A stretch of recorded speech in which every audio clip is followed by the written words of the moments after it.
Hello bachcho, let's see the question. The question says a rectangular loop of side 8 centimeter and 2 centimeter with a small cut is stationary in a uniform magnetic field directed normal to the loop. The magnetic field is reduced from its initial value of 0.3 Tesla at the rate of 0.2 Tesla per second. If the cut is joined and the loop has a resistance of 1.6 ohm, how much power is dissipated as heat? तो बच्चों यहाँ पे आपको power find करना है, कितनी power dissipate हुई। तो इस क्वेश्चन को सॉल्व करने के लिए आपको की कंसेप्ट क्लियर होना चाहिए, आपको फॉर्मूले क्लियर होने चाहिए सारे। अगर फॉर्मूले क्लियर तब इजीली इस क्वेश्चन को सॉल्व कर सकते हैं। तो इस क्वेश्चन को सॉल्व करने के लिए बच्चों जो की कंसेप्ट होगा आपका,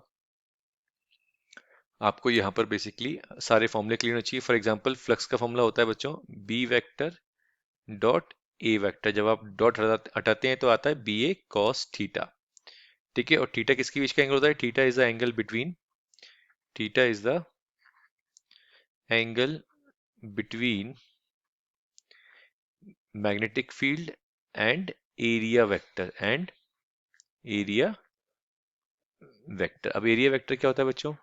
सपोज करो ये आपके पास लूप है, तो इस लूप के जो परपेंडिकुलर डायरेक्शन में, रेडियली आउटवर्ड डायरेक्शन में जो डायरेक्शन होगी वो हमको एरिया की डायरेक्शन शो करता है। उस एरिया की जो डायरेक्शन हमने शो करी, इसलिए हम यहाँ पे एरिया वेक्टर्स को बोलते हैं बच्चों। ठीक है, दूसरा फॉर्मूला क्लियर होना चाहिए बच्चों। फर्स्ट फॉर्मूला क्लियर हो गया, दूसरा फॉर्मूला क्लियर होना चाहिए आपको इंड्यूस्ड ईएमएफ का। फैराडे के सेकंड लॉ के अकॉर्डिंग होता है minus d phi by d t, rate of change in magnetic flux. ठीक है, और नेगेटिव साइन क्या इंडिकेट करता है? जिसकी वजह से हमारा इंड्यूस ईएमएफ बना है उसी को ये अपोज करता है। तीसरा फॉर्मूला जो पावर पूछा है, पावर का फॉर्मूला क्या होगा बच्चों? E square by R. Generally V square by R use करते हैं, बट ईएमएफ और वोल्टेज एक ही चीज होती है, इसलिए यहाँ पे हम यूज कर रहे हैं ई स्क्वायर बाय आर। ये अगर फॉर्मूले क्लियर है तो आप इजीली इस क्वेश्चन को सॉल्व कर सकते हैं बच्चों। ठीक है, तो अप्लाई करते हैं। सबसे पहले हम फ्लक्स निकाल लेते हैं बच्चों। तो फ्लक्स क्या बताया मैंने आपको? B A cos theta. अब थीटा क्या होगा बच्चों? कंडीशन गिवन है यहाँ पे, stationary uniform magnetic field directed normal to the loop. इसका मतलब जब भी आपको बोला जाए नॉर्मल टू द लूप, इसका मतलब ये हो गया बच्चों, जो थीटा है हमारा वो कितना है? 0 डिग्री है। एरिया वेक्टर ऐसे जा रहा है और मैग्नेटिक फील्ड भी हमारी ऐसे जा रही है बच्चों। ठीक है, तो ये n cap area vector use कर रहे हैं और ये हमारी मैग्नेटिक फील्ड जा रही है ऐसे, तो दोनों के बीच में एंगल कितना बना है? 0। ठीक है, तो इस केस में बच्चों यहाँ पे हमारा cos 0 की वैल्यू होती है 1, तो फॉर्मूला हो गया फाई का बी ए। ठीक है, ये यूज करना है आपको।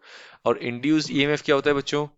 तो इंड्यूस्ड ईएमएफ होता है हमारा E equals to minus d phi by d t. और फाई की वैल्यू क्या है बच्चों? बी ए एरिया कांस्टेंट है, तो ये आ गया minus A d B by d t. ये यूज करना है आपको फॉर्मूला। ठीक है, नेगेटिव साइन का यहाँ पे सिर्फ रोल यही रहेगा कि बताने के लिए कि जिसकी वजह से बना है उसको अपोज करना है। ठीक है, जिसकी वजह से बना है उसको अपोज करता है। ठीक है, तो नेगेटिव साइन यूज नहीं करे। एरिया निकालने के लिए आपको 8 सेंटीमीटर दे रखा है और 2 सेंटीमीटर आपको ब्रेड दे रखी है, तो लेंथ इंटू ब्रेड लगा के आप एरिया निकाल लेंगे।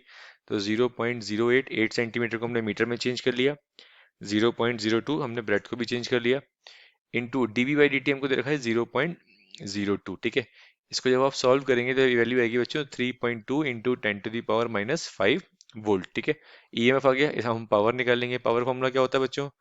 ई स्क्वायर बाई आर। तो 3.2 इंटू 10 to the power -5 का whole square divided by resistance, question में 1.6 दे रखा है, तो इसको आप सॉल्व कर लेंगे। ये वैल्यू आ जाएगी 6.4 into 10 to the power -10 watt।